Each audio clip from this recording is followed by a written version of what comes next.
Like an oil tsunami that came in and it overwhelmed us, and then the wave went back, okay?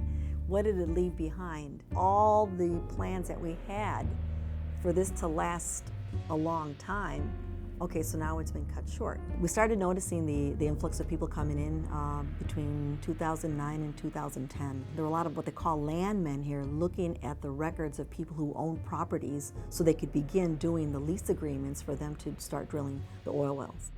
The Eagle Ford Shale is a rock formation. It runs about 400 miles in Texas, and it's basically a huge oil and gas field. It wasn't until shale drilling came along that they were able to tap into it. So the first well was in late 2008, and it just took off very rapidly from there. Gas prices fell because they basically oversupplied the market. They were so successful at it that prices crashed and have stayed down for years now. It's a small, mostly poor region. So you did not have infrastructure in these towns to be able to support this kind of workforce. We went from 2 RV parks in the county to over 70 RV parks just to house the temporary workers that were here. And that's how the man camps got started. We started seeing these mobile units come in, like housing, set up in areas, and that's where they started bringing in the workers because we could not accommodate the housing needs.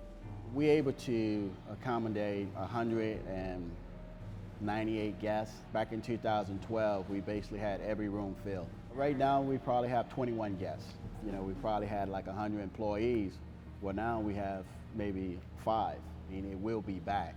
You know, so you just don't say, okay, if we don't get 50 guests next week, we're shutting the doors, you know.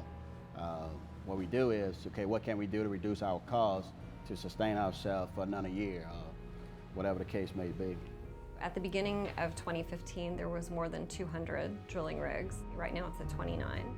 Texas last year had about 72,000 oil and gas workers laid off, and this year they're expecting another maybe 40,000 will lose their jobs. The portion of work that we're working on right now is winding down.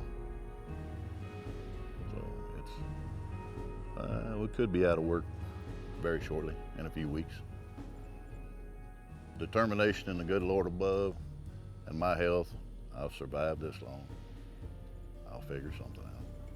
You know, you're caught up in basically a world economy and a world commodity. U.S. We are basically the new player that has added, you know, several million barrels per day to world production. There's so much of an oversupply on the world market right now. Nobody really wants the oil. A lot of what you hear is that when it comes back, it'll never have that same feeling again. That there was a feeling in South Texas for a few years. It just seemed like money was falling from the sky. People were getting rich overnight. It may never be at that same kind of gold rush, frenzied level again. The Lord giveth and he taketh away. Don't squander. Be good stewards of your money. And I think this is where the lesson has to be learned. It hasn't been learned yet. This is like the 3rd cycle in my lifetime, where it's bottomed out and come back, bottomed out, come back.